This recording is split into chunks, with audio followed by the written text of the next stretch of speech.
Hola, hoy vamos a darle una vuelta a los materiales sobre un libro que dio bastante que hablar. Hablamos del espejismo de Dios, de Richard Dawkins.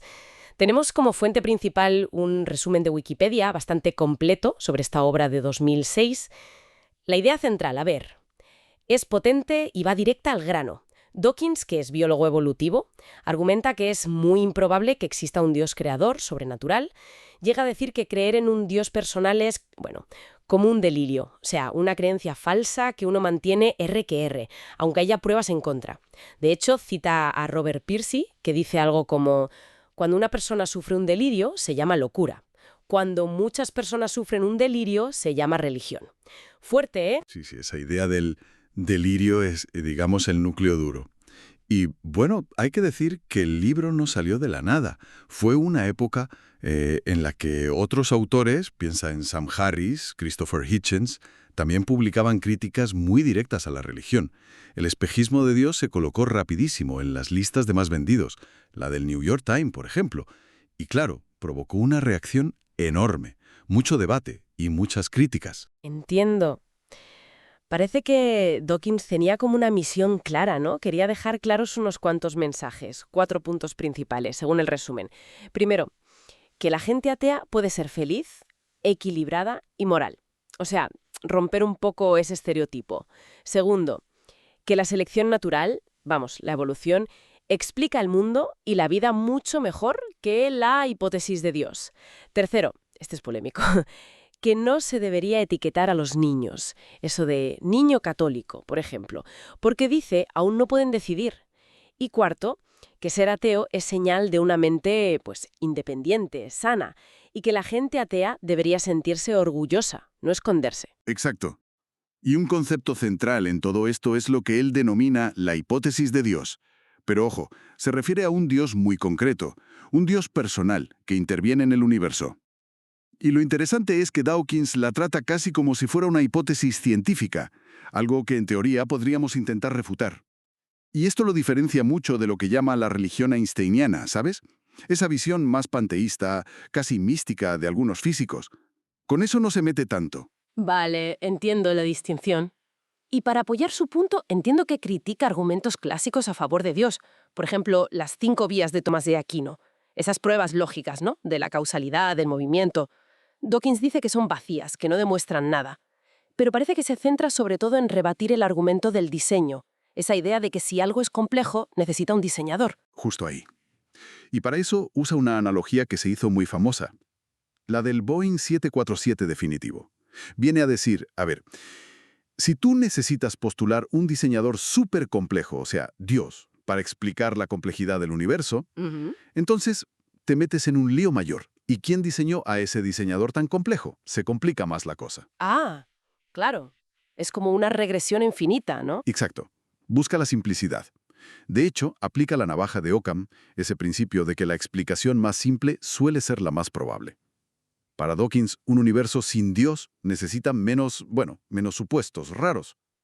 Y el tema de la moralidad, ¿cómo lo aborda? Porque siempre sale ese argumento de que sin religión no hay moral. Pues lo aborda de frente. Dice que no necesitamos a Dios ni la religión para ser buenas personas. Propone una explicación darwiniana. La empatía, el altruismo, tendrían una base evolutiva, genes que nos ayudan a cooperar, a sobrevivir como grupo. Y dice que el zeitgeist moral, el sentir ético de cada época, pues evoluciona. Pero no porque sigamos libros sagrados, sino por cambios sociales, culturales. Vale, o sea, no solo defiende el ateísmo, sino que también ataca directamente a la religión organizada. Sí, sí, el libro es muy crítico. Acusa a la religión de varias cosas, de ir contra la ciencia, de fomentar el fanatismo, la intolerancia, pone ejemplos como la discriminación a personas homosexuales y dice que es una fuerza que divide a la gente, y es especialmente duro con la educación religiosa en las escuelas. La llama directamente adoctrinamiento. Uf, imagino que todo esto levantó ampollas. La recepción debió ser intensa. Intensísima. Por un lado, el libro ganó premios, ¿eh? El British Book Award al autor del año, por ejemplo. Pero por otro, las críticas fueron feroces. Y no solo de religiosos, que también. Teólogos importantes como Alistair McGrath o David Bentley Hart le acusaron de Bueno, de no entender bien la teología cristiana moderna, de caricaturizar los argumentos como los de Aquino. Ya, de atacar a un hombre de paja, digamos. Algo así. Decían que atacaba versiones muy simplistas que pocos teólogos defienden hoy. Filósofos como Keith Ward también le respondieron. Hubo debates públicos muy sonados, por ejemplo con el matemático John Lennox, e incluso líos legales. En Turquía hubo un intento de prohibir el libro. Al final nada, el editor fue absuelto porque se vio que iba contra la libertad de pensamiento. Pero fíjate hasta dónde llegó. Entendido. Entonces, si resumimos el material, el espejismo de Dios es una obra clave, muy influyente, un manifiesto ateo, podríamos decir, que usa la ciencia para negar a Dios y que critica muy duramente el impacto social de la religión. Y que, vamos, está claro que encendió un debate enorme que aún colea. Exacto. Y hay una idea que el resumen menciona un poco de pasada, pero que da que pensar. Es cuando Dawkins compara las ideas religiosas con los memes. No los de Internet, sino los memes en el sentido original de unidades de cultura. Ideas, creencias, que se copian y se transmiten entre personas, como si fueran virus o genes. Y esto, bueno, nos deja quizás con una pregunta para reflexionar, ¿no? Ahora, en esta era digital, que estamos saturados de información, de ideas compitiendo, ¿qué hace que algunos conceptos, algunos memes culturales, realmente calen? ¿Qué hace que moldeen nuestra forma de ver el mundo, más allá de que algo se haga viral puntualmente? Interesante.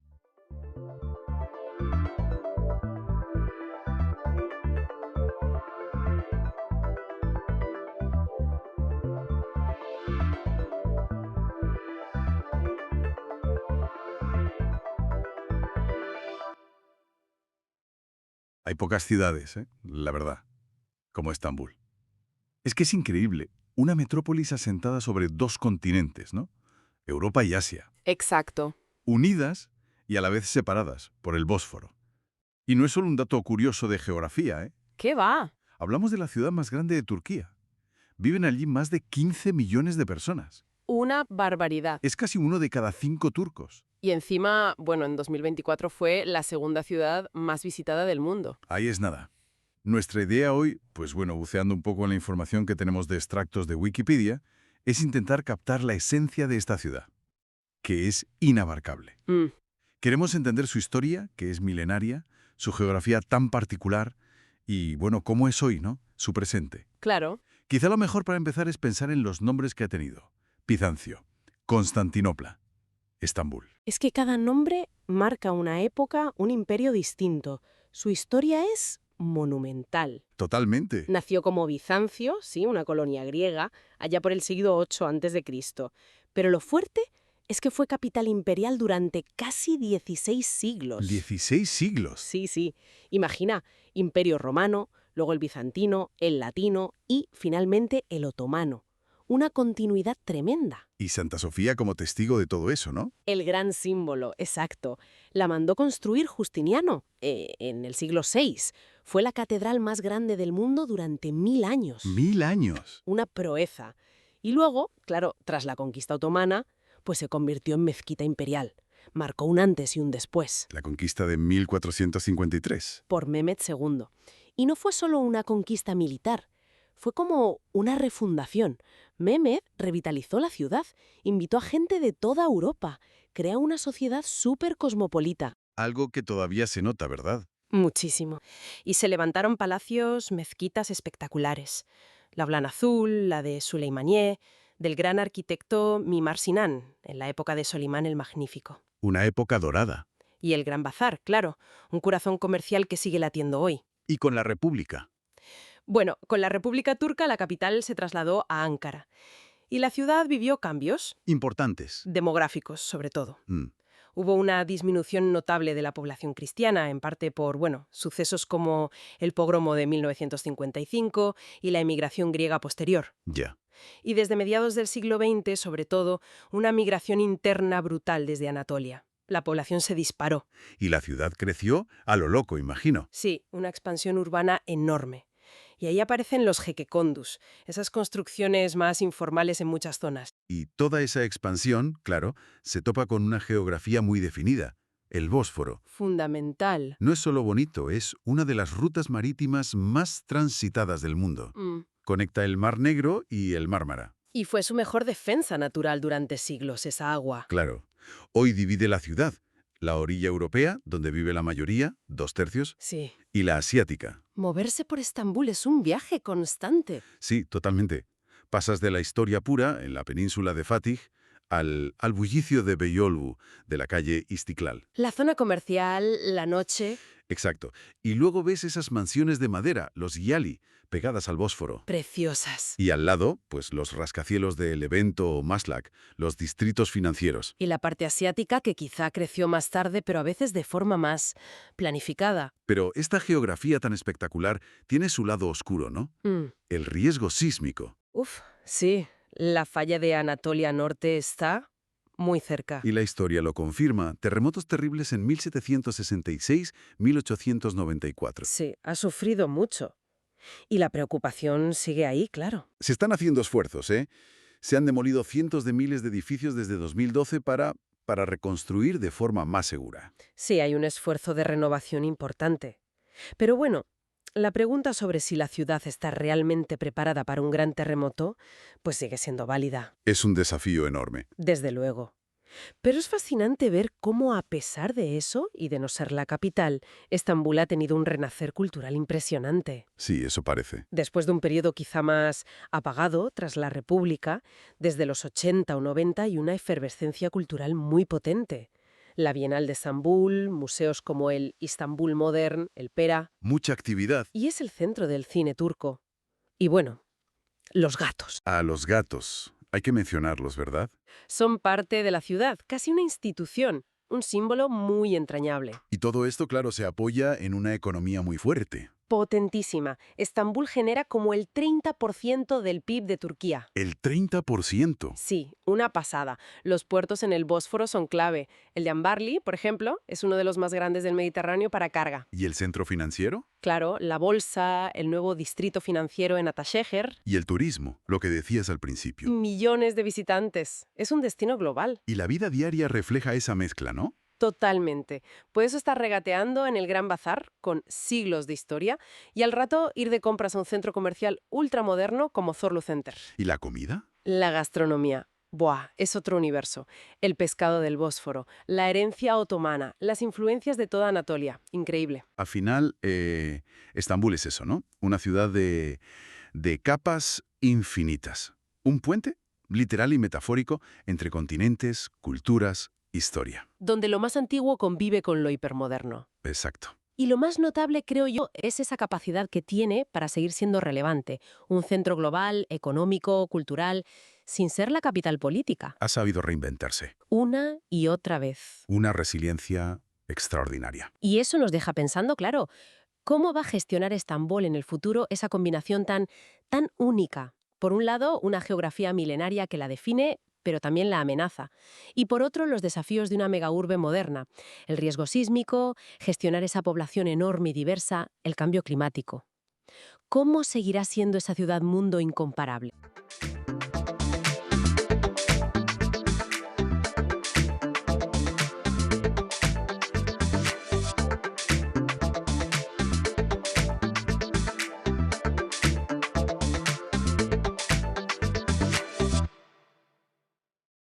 Bienvenida, bienvenido a esta inversión en el mundo neandertal. Hoy vamos a asomarnos a la vida de estos parientes extintos que la verdad fascinan bastante. La información que manejamos viene de extractos de un artículo enciclopédico bastante detallado. La idea es intentar entender mejor quiénes eran, cómo vivían y qué pistas hay sobre por qué desaparecieron, ¿no? Siempre basándonos en estos datos. ¿Empezamos a desgranar esto? Venga, vamos allá. Hablamos del Homo neanderthalensis, claro. A veces también se le considera subespecie, H. sapiens neanderthalensis. Eso es un debate que sigue ahí. Poblaron Europa y también partes de Asia, durante cientos de miles de años, en el Pleistoceno medio y tardío. Su nombre, pues como decías, viene del hallazgo de 1856 en Alemania, en el Valle de Neander, el famoso Neandertal I. Y madre mía, cómo ha cambiado la imagen que teníamos de ellos, ¿verdad? De esa caricatura de brutos a una visión mucho más compleja. Las fuentes mencionan justo eso, el debate de si eran especie o subespecie. Pero lo que sí parece claro, por la genética, es que eran muy cercanos a los denisovanos. Y sobre todo que se cruzaron con nuestros antepasados, con los Homo sapiens que salieron de África. Eso es clave. Exacto. Y físicamente, pues eran muy reconocibles. Bajitos, muy robustos. A ver, la media era sobre 165 centímetros los hombres y 154 centímetros las mujeres. El cráneo alargado, ese arco sobre los ojos, la nariz ancha, las extremidades cortitas. Todo esto se interpretaba a menudo como una adaptación genial al frío de las glaciaciones, claro. Incluso se dice que igual eran buenos velocistas en distancias cortas. Y aquí hay un punto que a mí me parece fascinante. El cerebro.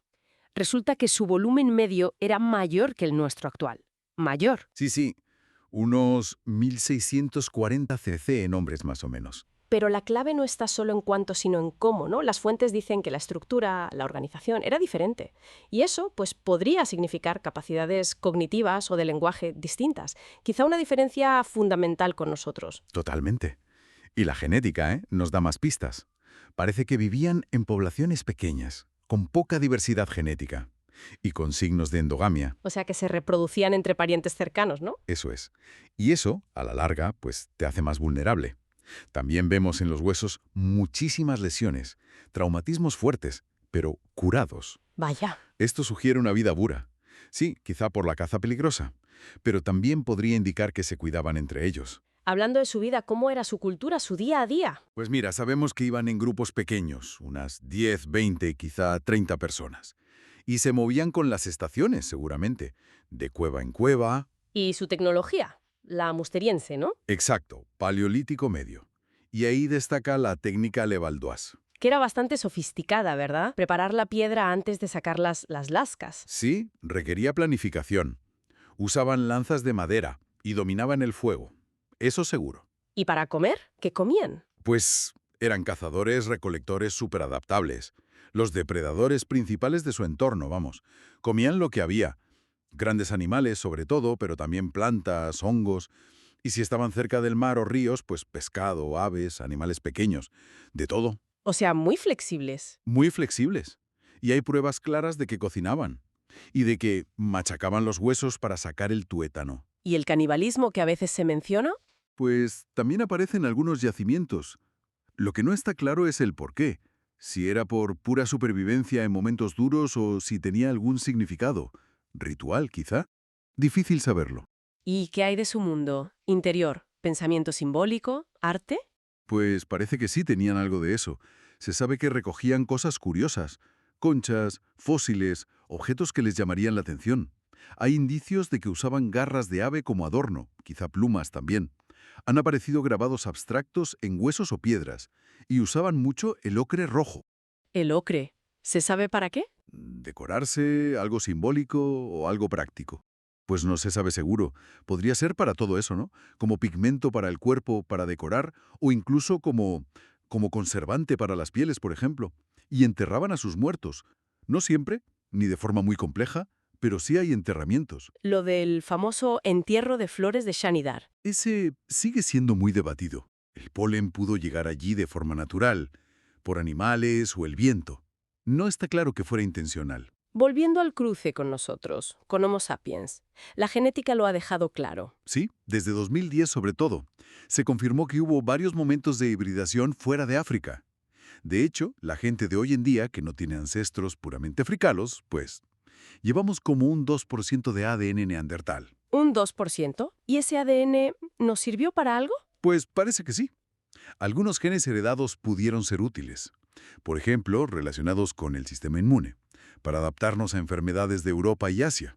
Otros genes, en cambio, parece que la selección natural los ha ido eliminando con el tiempo. Y llegamos al final, la extinción. Desaparecen hace unos 40.000 años. Sí, más o menos por esa fecha. Y coincide bastante claramente con la expansión de los Homo sapiens por Europa. Y también con el cambio de tecnología. Se pasa de la musteriense neandertal a la auriñaciense, que asociamos a los humanos modernos. Exacto. Y se habla de que pudieron quedar algunos grupos aislados como últimos reductos, quizá en la península ibérica, un poco más de tiempo. Pero, ¿por qué se extinguieron? ¿Qué pasó? Esa es la gran pregunta. Y seguramente no fue una sola cosa. Lo más probable es que fuera una combinación de factores. ¿Una mezcla? Una mezcla, sí. Pudo ser la competencia con los Homo sapiens. Quizá nosotros éramos más, o teníamos redes sociales más amplias, o alguna ventaja tecnológica. También la propia mezcla, la asimilación genética, pudo influir, Claro, si te mezclas mucho, pues la población pura disminuye. Luego está su propia vulnerabilidad. Eran pocos, con poca diversidad genética, quizás más sensibles a cambios. eso es. Cambios climáticos bruscos, que los hubo. O nuevas enfermedades que trajimos los Homo sapiens. Incluso se ha propuesto el efecto de un evento geomagnético, la excursión de las SHAP, que debilitó el campo magnético terrestre justo por esa época. Vaya, cuántas posibilidades. Muchas. Probablemente una combinación fatal de varias de ellas. Entonces, resumiendo un poco, los neandertales fueron muchísimo más que esa imagen antigua y simplista. Eran parientes cercanos, muy bien adaptados a su entorno durante miles y miles de años. Tenían su propia cultura, bastante compleja, y convivieron, interactuaron y hasta se mezclaron con nuestros antepasados directos. Antes de desaparecer. Exacto. Y fíjate, una reflexión que surge de todo esto. Si esta gente aguantó ciclos glaciales tremendos, condiciones durísimas, durante cientos de miles de años, demostrando una resiliencia increíble, ¿qué fue lo que realmente cambió hace 40.000 años? ¿Fue nuestra llegada, la de Homo sapiens, el factor que desequilibró todo? ¿Quizá por número, por organización social? El golpe de gracia, digamos. Podría ser el golpe de gracia a una población que quizá ya estaba algo tocada por otros factores. O fue una competencia directa más intensa por los recursos. Saber exactamente qué pasó, cuál fue el mecanismo preciso de esa sustitución, bueno, eso sigue siendo un desafío fascinante para la investigación.